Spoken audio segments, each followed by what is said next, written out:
and see that the prevailing rate of Bitcoin is approximately say $500 per Bitcoin. So naturally Tommy is willing to sell the item for 5 Bitcoins, making the total payment of $2,500. Now the Ruby creates a Bitcoin address through his wallet. Ruby has his own Bitcoin address. He can see the Tommy's public Bitcoin address on Tommy's website. As I mentioned, every wallet has 2 addresses. One is the public and one is the private. Private key always kept for the transaction and public key is for the viewing of by the other addresses. So Ruby, who wants to buy, he can look at Tommy's website and get Tommy's public address. Just as a seller does not need to know your physical identity if you pay cash, Ruby, the person who wants to buy, never needs to disclose his identity to Tommy and can thus remain completely anonymous. This is one of the advantage of the Bitcoin transaction, the anonymity. Ruby instructs later on, Ruby instruct his Bitcoin client, that is the free Bitcoin software he installed in his computer or mobile phone, to transfer 5 Bitcoin from his wallet to the Tommy's address. This is the transaction message. Though Ruby will use his private key and the public key of Tommy to see that 5 Bitcoins are transferred from Ruby's wallet to Tommy's wallet. This is how the transaction takes place, and this is a transaction message. Ruby's Bitcoin client, that is his e-wallet, that is digital wallet software, will electronically sign the transaction request with the private key of the address from which he is transferring the Bitcoins. While Ruby's public key is available to anyone for signature verification, his private key is only known to him. Ruby's transaction is broadcast to the Bitcoin network and will be verified in a few minutes by miners.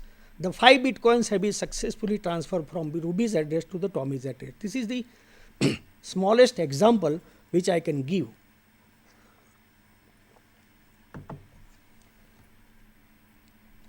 Again, try to make it more simpler. The transaction overview.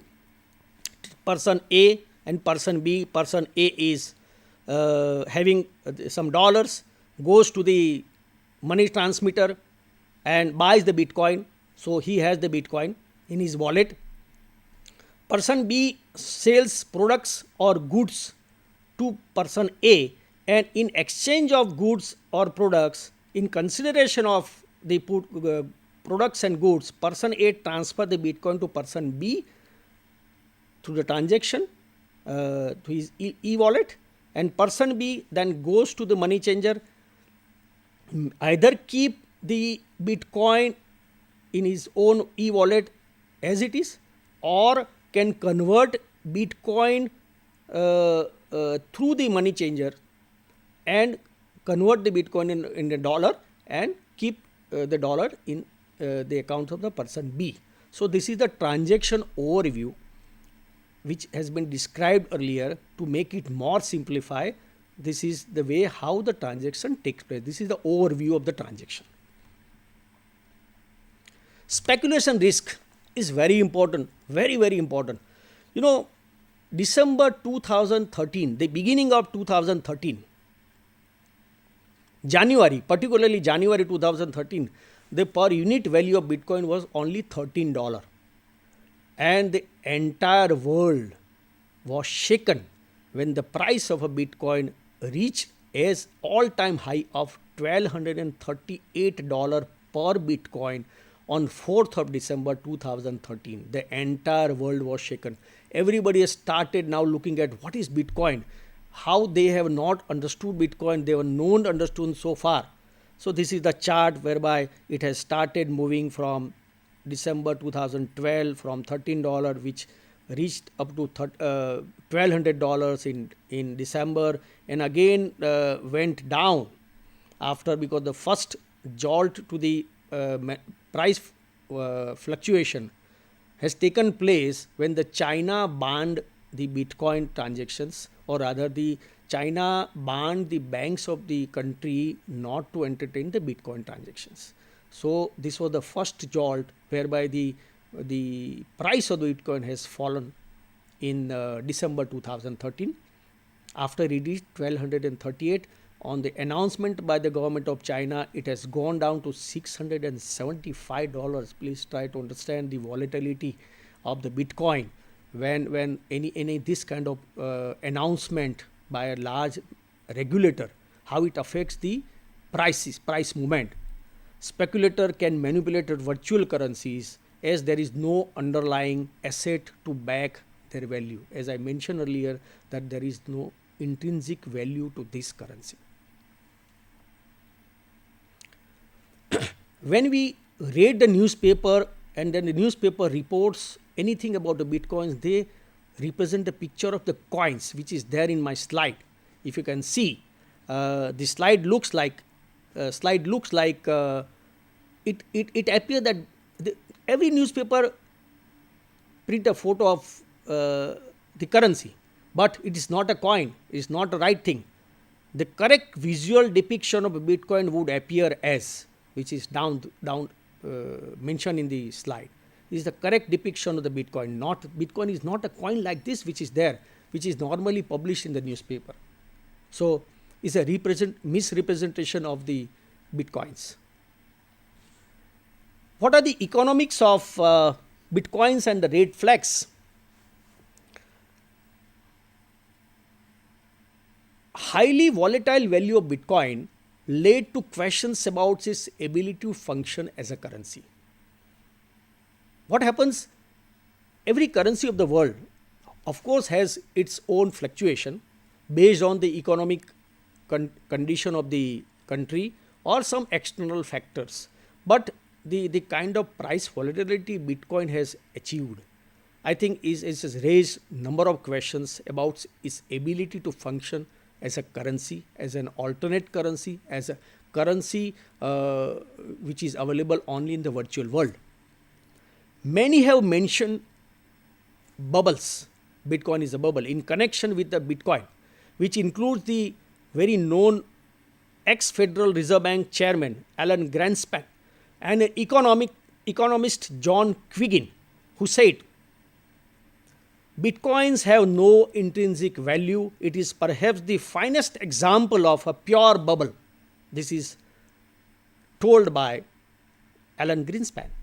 Whether it bursts or floats depends on how long it can defy pure economics. These are the words uttered by economics. There are two sets of people in the world. Pure economics are not in favor of the Bitcoins. They say that it's a bubble. It defies the pure economic principles. But there are other set of peoples, the investors, the young entrepreneur, the computer savvy people, and the people having the science background. They try to support the Bitcoin. So there are the people are divided into the two parts. Bitcoin often traded as an investment by speculators who expect the currency to gain value as its popularity widens.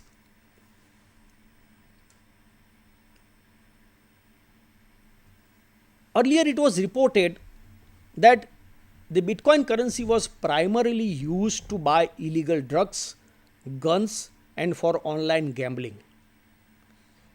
Law enforcement agencies also feel, and they have found certain transactions also, that Bitcoin may be used for money laundering. That is true. There are instances which are reported in case of fraud, hacking, and theft as far as the Bitcoins are concerned. The stealing of the data, stealing of the Bitcoin from the digital wallet and all. Bitcoin's users are hot target for cyber criminals. Although Bitcoin is claimed to be anonymous, the transaction records, the blockchain, are still in public domain and it leaves the traces. That is how the hackers, the cyber criminals use their own skills to attack the blockchain, the e-wallet, and some theft and hacking are taking place. Now, let us come to a point whereby how there is a difference of opinion as far as its global recognition of the currency is concerned and the legal issues attached to such global recognition. I will try to give you some example of the global leaders, some of the countries who have opined, who have firmed up their ideas about this new currency. Washington Post, USA, has labeled the Bitcoin as the currency of choice for dirty online activities. This is Washington Post has labeled. CNN, the news channel, has called Bitcoin as a shady online currency. But there are people who considered Bitcoin as an emerging opportunity in the financial world. Like, let me tell you, Bank of America, if you visit the website of Bank of America, they have come out with the first research report on Bitcoin dated 5th December 2013. Anybody can visit the Bank of America website. The research report is available online. As per the research report, Bank of America have accepted the importance of Bitcoin by saying, please read it carefully. Bank of America said, we believe Bitcoin can become a major means of payment for e-commerce and may emerge as a serious competitor to traditional money transfer providers. As a medium of exchange, Bitcoin has clear potential for growth. Competitor to traditional money transfer providers like Western Union, Visa, MasterCard, PayPal, these are the traditional money transfer providers. And these people, the Bank of America has recognized Bitcoin is a serious competitor to traditional money transfer providers. So there is a very powerful lobby of the traditional money transfer providers. We do not know, is a guess, is a rumor that this powerful lobby is also acting against Bitcoin so that it don't get much publicity and don't get recognition as far as the different parts of the world. Because all these traditional money transfer have the roots across the world and their existence may come under threat if right kind of acceptance of Bitcoin takes place in these countries. What is the fair value of Bitcoin? I only take the base of Bank of America research report, and as per the research report, maximum market capitalization of Bitcoin is 15 billion US dollar. And they have considered the maximum value of one Bitcoin to the extent of $1,300. What is the current value of Bitcoin as on today? Today, as per my market report, the value of per Bitcoin is fluctuating between $680 to $720, which is as per the different Bitcoin exchanges. And the Bank of America has considered the maximum value of Bitcoin as 1300. This is only estimate. And as per the 1300 value of per Bitcoin, the market cap is maximum 15 billion US dollars. But maximum number of Bitcoin that can be issued is 21 million only, half of which are reportedly in circulation. I have received one question about this particular point, that why only 21 million Bitcoins can be issued and why not more, since it's a mathematical calculation, how one can control the maximum issue of Bitcoins to the extent of only 21 million. We will take care of these questions at the end of this presentation. But these very important questions. I am happy that the viewers have shown interest by sending the questions till yesterday to ICAI. So it shows that there is a lot of interest among the members to understand the topic and to understand the intricacy of the topic and to know the logic of why the maximum 21 million can be issued. That's all.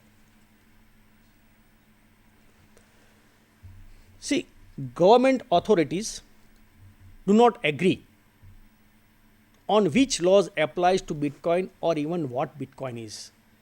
Different countries will come, few of them, about 8-10 different countries, prominent countries. They do not agree how to classify the Bitcoins, which laws can be made applicable to Bitcoins, where the Bitcoin definition can be clubbed either under some existing the definition or by creating a different space for that Bitcoin as far as some law is concerned, or even some regulators or some countries even said that they do not know what is Bitcoin. The development of Bitcoin, the virtual currency that is not issued by any government, present challenges for the authorities to use laws that were not designed for the digital world to combat illegal conduct. So what is happening? Most of the countries have not enacted the laws that are designed for the digital world. Very importantly to note that, and when somebody uses the digital world, the regulators or the countries of the universe find it difficult to acknowledge this and to prevent this. Bitcoins are not currently illegal defined in USA. US Internal Revenue Service IRS is reportedly working on its own rules, and so far as the US authority IRS is concerned, they have so far regarded Bitcoin as a commodity. The lead has taken by the New York State Financial Reporting Agency, who is negotiating with the Bitcoin Foundation, try to understand and try to come out with some regulation whereby they can regulate the Bitcoins as far as the consumers are concerned. So New York authority, Financial Reporting Authority, has taken lead as far as the United States is concerned, as per the market reports and the press reports. German Finance Ministry considered Bitcoin as a unit of account subject to capital gain tax if held less than 1 year.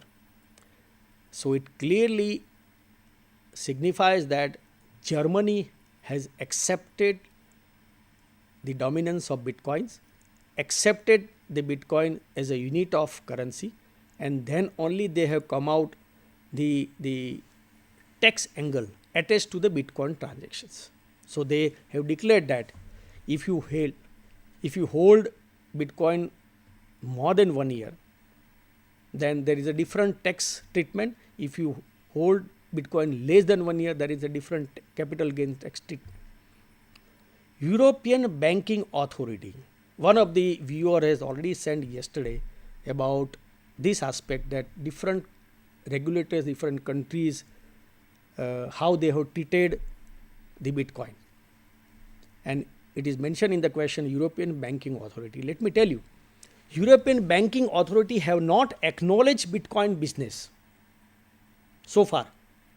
They have not acknowledged, but important to know that they have issued a warning only, saying the business does not fall under its authority. The reason is, which I understand to the best of my knowledge, that so far the European authority so far could not understand, or rather could not decide where to classify the Bitcoin, and hence they have issued a warning to the consumers. Canada issued a guideline for tax treatment of Bitcoin. So Canada is also a country which has accepted, which is rather among the first countries in the world accepted the Bitcoin, and they have defined the guidelines for the tax treatment also. And important to know that Canada is the first country in the world which has installed the first ATM as far as the Bitcoin is concerned in Toronto before about 4 months back. And then subsequently there are reports that Hong Kong, Singapore and other countries are also in the process of installing ATMs which can make the transaction as per the Bitcoin is concerned. China has banned financial institutions from handling Bitcoin transactions, moving to regulate the virtual currency. China has said that Bitcoin is a virtual commodity that does not share some legal status of a currency. When they announced in the December 2013, the market price of the Bitcoin has plumbed down from $1,200 to $675 because China is very important part as per the transactions of Bitcoins are concerned. Lot of transactions by the Chinese people are taking place in the country of China.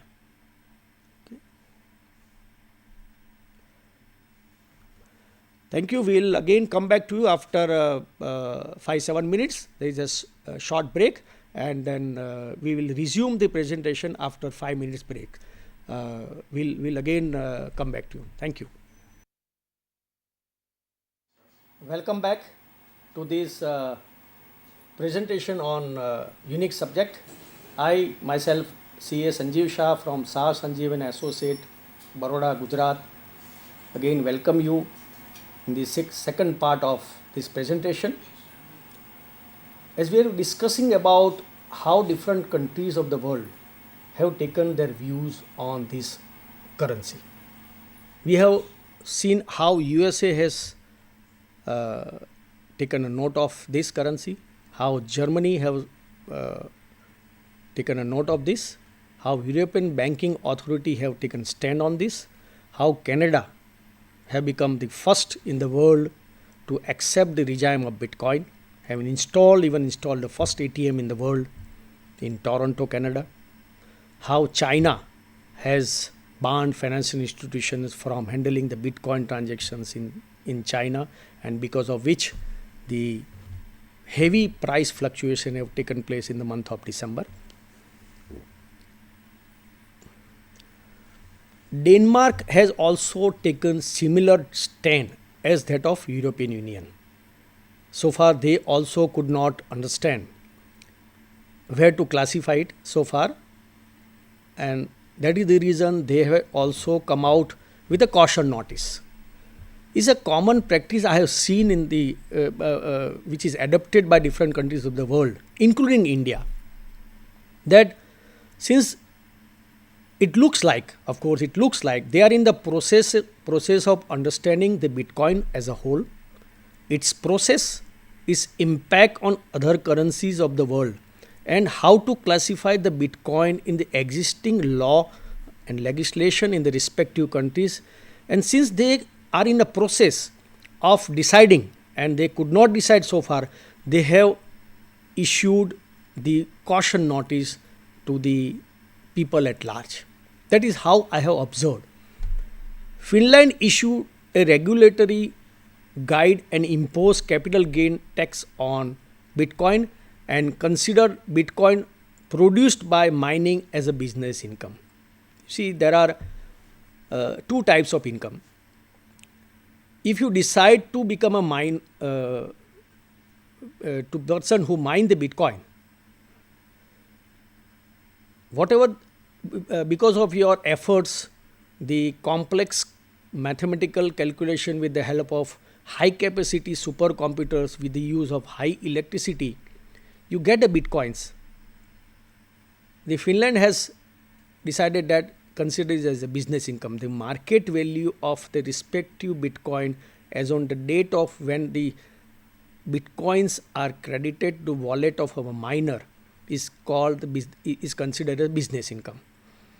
And some people say that, some regulators say that if you hold this Bitcoin for less than 1 year, then a different tax capital gain treatment, and more than 1 year, then a long-term capital gain tax treatment. So some of the countries as we are looking at, they have accepted the regime of Bitcoin, and then Finland is also one of them. Norway considered it as an asset subject to wealth tax and sales tax registration. So again, Norway has accepted the regime. Poland declared it as not illegal, but have not considered it as legal tender. Among the other countries, major countries, a group of countries where they are in a process of understanding the Bitcoin regime, and so far they have issued the caution notice So Poland is one of them because they have not declared that it is illegal. India also has not declared it is illegal. United States of America has also declared not as illegal. European Union also has not declared it as illegal, but they have issued the caution notice. Singapore issued a warning to use Bitcoin at the discretion of consumers. Again, the same, the caution notice. But Thailand declared it as illegal, has joined the bandwagon of China. Thailand has joined the bandwagon of China, declared as illegal. United Kingdom considered Bitcoin not as money, but as single purpose voucher, which would carry value added tax VAT on Bitcoin sale. So they have gone one step ahead and accepted the Bitcoin as a currency and decided that if Bitcoin transaction takes place, they consider as a single purpose voucher which would attract the VAT. So these were the decisions by some of the countries of the world. Some of the countries have banned, declared it illegal. Some of the countries have already accepted the regime and then even declared the tax treatment either as business income or capital gain tax. And some of the countries have so far not declared as illegal but issued the caution notice. So the entire world is divided among three different groups, as I mentioned. This is a photograph of the first Bitcoin ATM, which is installed in Toronto, USA. Just wanted to know the some glimpse of the ATM, how it looks like. It's like a normal ATM which we see in day out by the different banks. Now, I have come across the reports whereby there are 2 or 3 agencies in the world. One is first started in London, which provides the safe deposit vault of your digital wallet. Because as we look at it, there are a number of instances whereby the cyber hackers attack the digital wallet and steal your digital currency by utilizing or knowing your private key. So to avoid this and to safeguard and protect the consumer or the people at large, some agencies have started the safe vault for your digital wallet, so which will protect your digital currency. And they have, apart from providing the safe vault, but they have also decided to offer you insurance even from their safe vault. If the hacking takes place, then they are liable to compensate you the losses which may come across as per the market price is concerned. So these are the new developments which are taking place on a day-to-day basis across the world. There are different sites in the world. If anybody of you is interested to know the different developments which are taking place, you must go to visit some of the sites and then put your name as a subscriber. You will start getting the updates of the Bitcoins on a daily basis at evening 7 o'clock daily. One of the example of the establishment which are